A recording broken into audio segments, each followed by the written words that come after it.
Pokemon fans, I'm going to tell you something that not many Pokemon influencers and YouTubers with big bushy beards will tell you, because they don't want you to know the truth. They don't want you to feel like there is something potentially a little bit different that the Pokemon Company can do, because they want you to be happy. They want you to watch their guides. They want you to follow them on social media. But I am not a Pokemon YouTuber. I'm not a Pokemon influencer, so I can look you in the eyes and tell you what I'm about to tell you. You deserve better. And I fully mean that by every stretch of the imagination. Pokemon is the largest revenue IP in the entire world.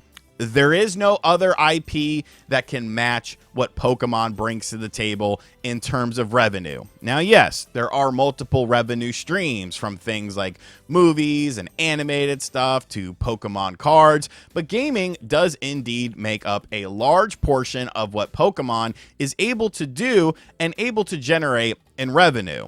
And let's be realistic. Pokemon has always been a little bit behind the curve when it comes to graphical showcases, but everyone was hopeful with Pokemon Legends ZA. There's going to be a Switch 2 version. We've already seen great graphics on the Nintendo Switch 2. We've honestly seen great graphics on the Nintendo Switch 1, but we're going to see better graphics on this Switch 2 version of the game. It's going to be the definitive version. The Pokemon Company is finally going to take the leap, and well, No, that's not the case. And because of this, you deserve better. But RGT, Pokemon is for kids. Kids don't care about graphics and stuff like that. And to that I say, pish posh. I was a kid at one point in time. I know that may come as a shock to you. But things like the Nintendo 64 and Super Mario 64 with its 3D graphical engine that was unlike anything had been seen on consoles at that time, this immersive world that they created, that was because, in part, of the groundbreaking graphics. Kids during the 80s and 90s and early 2000s were privy to all of these graphical enhancements that were being done because of the systems. Yet Pokemon fans haven't ever really felt that before. Now, Pokemon Legends ZA is, of course, coming out very soon. It may be out in the region you're in. You might have bought it early from a different region. You might have bought a stolen copy and then posted about it on Twitter and then removed your Twitter post because the Pokemon Company was sniffing out these sorts of things. But we have some graphical comparisons between the Switch and the Switch 2 version of this game, and you guys deserve so much better. Like, it is a crying shame. It is a crying shame what they have done to this game and what they are charging you full price for. So this is a video coming to us from El Analista de Bits. I will have a link to their video in the description box down below. It's a 15-minute video. We're obviously not going to watch the whole thing because I'm not going to steal all of his video. That's just kind of scummy. So I do encourage you to go watch the original source video after watching this video to see everything that they want to show off here. But my God in heaven, our Father who art in heaven, hallowed be thy name. This is the jump that we're getting on the Switch 2, and we can see the different sorts of performance things. So first and foremost, I will give credit where credit is due.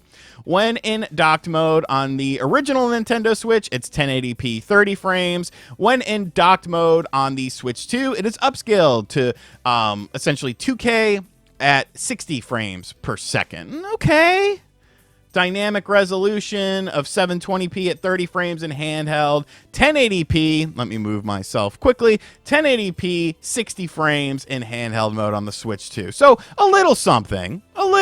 Now, how much of that is just brute force from the Switch 2 and how much of that is indicative of what we decided to do on the Nintendo Switch 2 version of the game versus the Switch 1 version of the game. But I just want to look at some things here. So here's a comparison of the Switch 1 version versus the Switch 2 version. Now, neither of these two look impressive.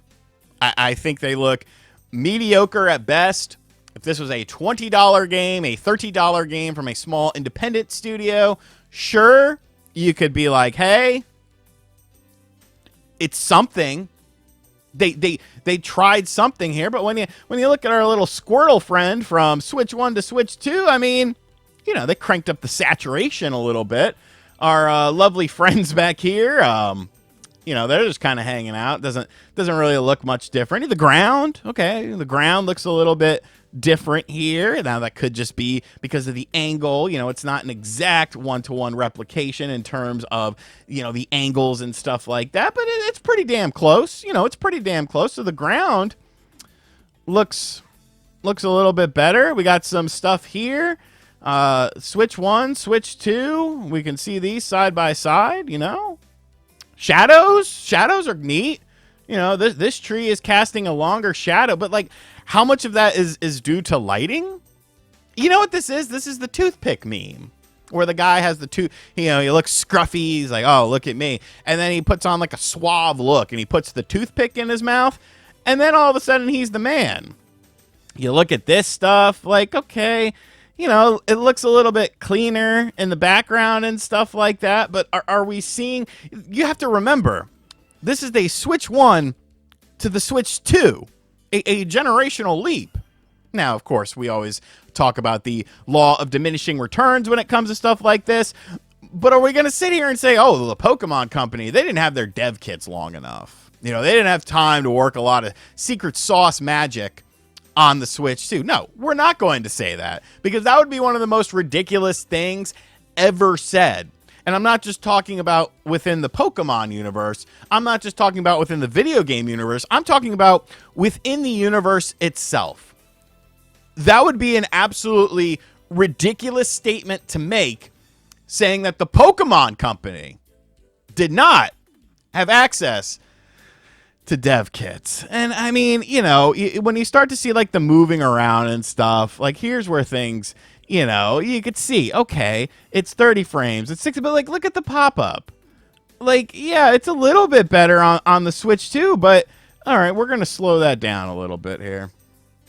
That's one of the nice things about YouTube nowadays. You can just slow things down at your own will and desire. Look at the pop-up right here. Here's where I want you to focus on. And let's be real, there's not a lot of stuff happening on the screen right now. Okay, this is considered to be a busy environment for this game. But you look at, we got some people here. They're having a nice lunch, maybe a breakfast, maybe a brunch. We don't know. We have a child running across the screen. There's a Pikachu on the screen as well. But look at this slowed down here. And then you could see like this pop-up. Look, okay, that dude just popped up out of nowhere. Sorry, I'm not like, what's a Floofy? I don't know, man. I haven't like gotten down with Pokemon names in quite a long time. But like the Floofy dude. And then there's things popping up here and these little bushes and stuff like that. This is not a generational leap. This is the Switch 1 version of the game running on the Switch 2, and the Switch 2 using its additional power to kind of make the image. And you know what this environment looks like? It literally, I make this joke, but it's really not a joke. It's really not a joke at all. I constantly say this reminds me a lot of Sonic Adventure 2. And that initial level in Sonic Adventure 2.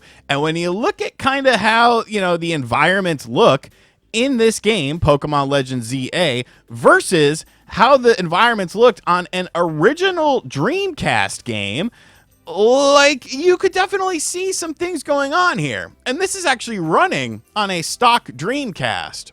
The Dreamcast, which came out in 1999. 99.99, 2000 000, party over. It's out of time. Tonight we're going to party like it's 1999, and maybe that's like the theme that the Pokemon Company has going on within their offices. They're like, you know what? We're gonna party like it's 1999. Graphics be damned. All right, we don't need that stuff, but graphics be damned. We're gonna party like it's 1999. With this game. Looking at more stuff here, Switch 1, Switch 2, like, okay, there is a difference, but how big of a difference? Like, this is a picture. This is not an actual texture. This is a texture mapping of a picture. Like, there's nothing going on here. They just slapped it on there, and they're like, okay, we're good to go. That's mirrors don't work. Oh, you expected a mirror to work? Come on, this is a Pokemon game. We can't have functioning mirrors. I think this inside environment looks kind of okay, though. If this was a PlayStation 2 game, like it would look okay. And you got a little picture here. You got some flowers. I'm sure we're gonna do the swipe transition there. It really doesn't look all. It looks a little sharper. It looks a little sharper, and this is just ridiculous to me, man. This is the biggest IP in the world, and this is what we're settling for. This is what we are accustomed to. Look at these graphics. Look at this. This looks like a Dreamcast game, and you're gonna say, RGT, that's an over embellishment. Here's a Dreamcast game. And I guess I just can't get over the fact that this is what Pokemon fans are subjected to after years of questionable releases, questionable performance. Now you finally have this system that is capable of so much more. Now, I don't want this to be like a one-to-one comparison, but let's take a look at a game that is coming out in January of 2026. This is a PlayStation 4 game that is coming out on the Nintendo Switch 2 at $40, and it's called Final Fantasy VII Remake Intergrade. And look at this game from a visual perspective. Look at the graphics. Look at the environments. Look at the character models. Look at the details. Look at the epic battles that you are waging yourself in. This is a very nice looking game. And this is a PlayStation 4 game, mind you. But this is a very attractive looking game. A game that looks like it belongs in the modern era from a major AAA studio. And then, compare it to this. Like, come on, dude. Come on, dude. Pokemon fans, I want better for you. Because low-key, I want better for myself. I'm not buying this game. I cannot buy this game. This is ridiculous. Like, it's 2025. There's brand new hardware out. And I get it. The gameplay is fun, blah, blah, blah. And that's fine. The gameplay can be fun. But fun gameplay doesn't overwrite lazy graphical design, lazy art style, lazy development of a game. And I'm sorry, but this just, it doesn't look like it belongs. I could find you Switch games that look better than this. Super Mario Galaxy Odyssey is years beyond this. You could even say Super Mario Galaxy is better looking than this with the recent HD release of that game. That's a freaking Wii game. You can look at GameCube games and, kind of see some similarities between these when it comes to environments. Sonic Adventure 2 released on the GameCube. I just want better for you guys, man. And I feel like, a lot of Pokemon influencers, a lot of Pokemon YouTubers, a lot of Pokemon content creators, they don't care because they care about the brand. And if the brand is successful and if people are happy and it's perceived happiness and they tell you, oh, it's not that bad. It's a really fun game. Watch my guides. Watch my information. Watch me go into these Pokemon events. Watch me open up these Pokemon cards. You keep things hype. You keep things positive and nobody knows any better. It's like a cult. The cult of Pokemon. And these individuals are the cult leaders. Now, people have free will. They can do whatever they want. If they want to be led to the slaughter by these Pokemon people, so be it. Who am I to stop you? I'm just trying to give you a little bit of a different perspective. I'm trying to give you a more realistic perspective because I think Pokemon can actually be really cool in the modern era. But you got to put some effort into it. You got to put some effort into changing things up, making things look better, making things play better. And until that is done, you're going to continue to get games like this because there is no reason for the Pokemon Company to change anything. When this game, not if, when this game sells 20 million, I'll be looking like an idiot. I'll be looking dumb. Well, why would they change it? Why would they change it? Because you have to demand better. You have to demand better. And most importantly, Pokemon fans, like I've been saying throughout this entire video, you deserve much better.